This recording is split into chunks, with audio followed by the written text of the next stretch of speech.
I was working out at the YMCA outside Detroit, Michigan, actually at Windsor, Ontario, Canada. I was working out.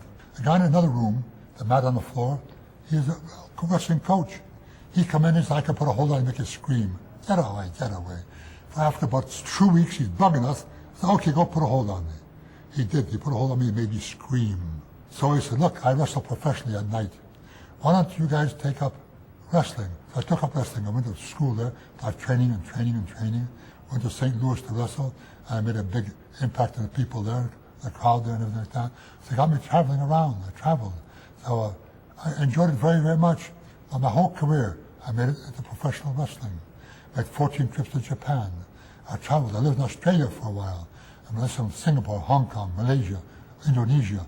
That's throughout all the Kowloon. There's all those towns around throughout there. And I enjoyed it. Somebody asked me if I would live the life back over again, what would you do? Become an engineer? No, become a professional wrestler. Wrestling guy by the name of Yukon Eric. I tied Yukon Eric's leg over the second rope and his toe on the bottom rope. So he's trapped there. So I climb up top to him, try to jump on him. The referee's underneath me, untying him. I have a picture of that. He's untied his leg. So I jumped over the referee. As he's, Yukon Eric saw me coming down, he can't turn away.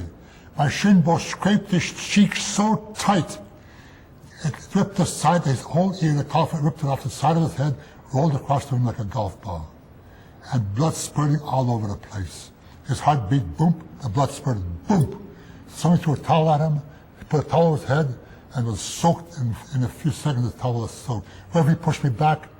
He looked at me, what's happening, what's happening? I said, I just tore his ear off. You did what? He looked down, picked it up off the ground.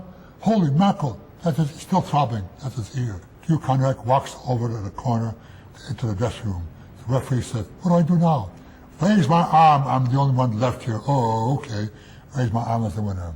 Walk to the hospital, and walk up the second steps, and look down the hallway. There's a room, open door, a bunch of people in there. So that's where that's Yukon Eric's room. Looked across the room, here's Yukon Eric sitting on the edge of the bed, feet on the floor, his head bandaged around and around and around. First thought that came to my mind was Humpty Dumpty sitting on the wall. So I started laughing. Ha ha ha ha ha. So I threw my arms up in the air and went like that. I walked out. The next day, the Montreal Gazette, this was Friday, Montreal Gazette, on Saturday, headlines. Vlada Kowalski visited Yukon Eric in the hospital and laughs at him. The next following Wednesday, I'm walking toward the ring, people screaming, hollering at me. You're a monster, you're animal, you're a killer, you're this, that. Hey, I like that name. From that day on, I changed my name to Killer Kowalski. The only time things are real is when you're at home. When you're home with the family, it's for real. Wake up in the morning, you go to work, you walk out the door, you're walking out on the stage. Don't lay around that ring. Make the people look, see what it is. You're fighting for your life, and your opponent is the same thing. So don't just lay, when a guy punches you, don't lay there and moan and groan. If he punches you, fight right back with him. The whole thing is, make it realistic. This one time, I'm wrestling in Los Angeles, California. I'm going to retire in 2 years. There's one bodybuilder walks in. Big arms, muscles, holy mackerel. He walks in, he asks the referee, who am I wrestling? The guy in the corner. The referee said, the bodybuilder says, oh, give me a break. I'll take it easy, he's going to retire in a shot. Yeah. So I go in the ring first. People start booing me. I walk in the ring, I stood in the corner and slouch down like this. He starts walking in, people start cheering him. This guy's going to beat the heck out of me. Well, the match starts. In 4 minutes, I never had a short match. I'll give the people the money's worth. In 4 minutes, him. In 10 minutes, I quit. Give him the match. I quit. Referee said, what do you say, Walter? Baloney, I'm not even warmed up yet. Kept going. About 4 minutes went by again. He's crawling on his hands and knees, crawling on his hands and knees to the edge of the ring, put over the apron, threw up twice on the floor. Threw up twice. The people at the ring said, oh my goodness. They all got up and walked away. So I grabbed him by the ankle, pulled him back in. Pulled him up off the ground, whacked him. Pulled him up the ground, whacked him. Finally, the referee said, what? He's turning blue. Holy mackerel, he's dying. The match ended right then and there. So all these guys watching me perform came out there and carried him back to the dressing room. So I looked at the people and gave me a few motions to the people. I walked back to the dressing room. Walked over to him, looked down at him. He says, I don't know who you were. Are you going to remember me for the rest of your life? watch out, because I can shoot in that ring. If you mess with me, I'm going to have you carried out of that ring on a stretcher, because I'm not going to have you lay around doing nothing. I'm not going to have you grab a hold on me and doing nothing. I'm not going to cry in that ring against you. I'm going to go and go and go. So you better say a prayer before we get in that ring. That's me, Killer Kowalski, living up to the name, the legend, Walter Killer Kowalski. One time, I'm wrestling this one guy, he's one of the big stars, and I'm going, he jumped out of the ring. So the referee's going to count him out? No. I jumped on top of I climbed the top turnbuckle, tried to jump down, and my opponent walking around. So the referee, instead of counting him out, counting me to get off that top turnbuckle, get back in the ring. So he started counting me. So I jumped back in the ring, I jumped around like a kangaroo. That was one of my favorite moves, kangaroo hop. So I was doing the hop, I looked at the referee and I threatened to punch him. And he said, you touch me, I'll have you disqualified and you suspended from wrestling. So I stepped back and I jumped around. In the meantime, my opponent finally got back in the ring. So as I took the whole thing was, I made the people notice me, I took the whole action away from him. I was the guy who increased the speed of wrestling. At my day, guys to grab a hold on to the hold, hold on to the hold. Today you put a hold on, you call it boring. But in my day, I didn't. The guy kicked my leg, I just didn't go down and fall. I hopped around on my good leg and pretending I'm trying to, massage my good leg. He kicked me again, kicked my arm. I swung like this, and he come back to try to hit me. I turned on him, leaped at him, hit both forearms on the chest. I got up right away, stomped him, pulled him up off the ground, I pounded him again. Now, just to show you, I had other guys jump out of the ring, they pooped because I kept going. Finally, my reputation got out. So it got out, said, buddy, be in shape and when the wrestling Kowalski. Ohio, sitting in the dressing room. And everybody sitting over there looking at me. I said, what's the matter with you guys? Well, we found out a month and a half ago you're coming down here. Well, I went to the gym, start working out so we can look half decent against you in the ring.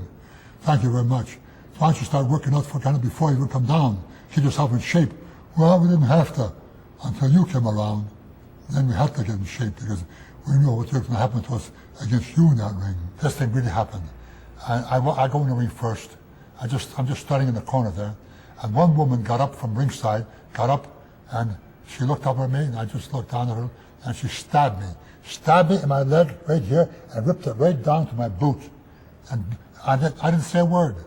I just looked at her, looked down at my leg, bleeding, looked at her, didn't do nothing, didn't say a word.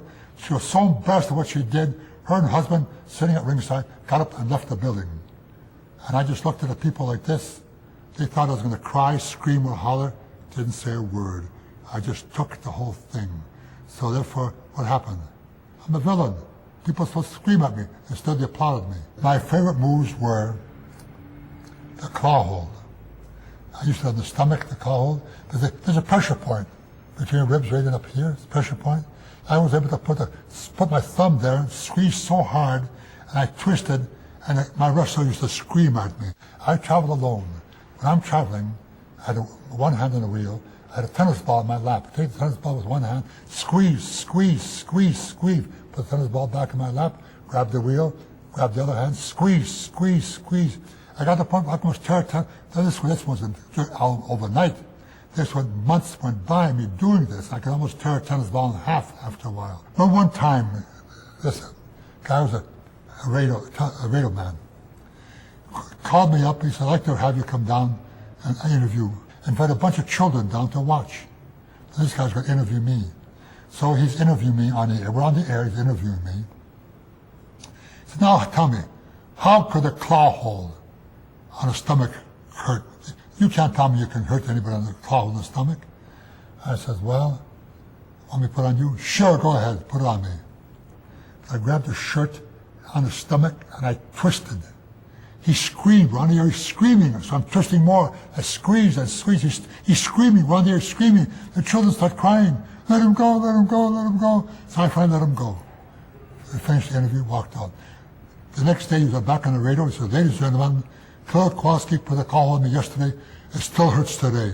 At one time I had an injury so drastical that I was paralyzed from my neck down. So even today, that's as far as I can move my neck. I live with it. I never cried, bemoaned, or never nothing. I just live with the whole thing. I always had that in my mind. What you think you become, what you feel you become, what you say you become. I never demeaned myself. I shot for the moon, I missed, I hit a star. That's the way I ended up at. I ended up as one of the big legends in professional wrestling. Think for yourself and be positive about what you think and about what you do. And never demean yourself. Look for yourself as being a winner. You'll become exactly that, a winner.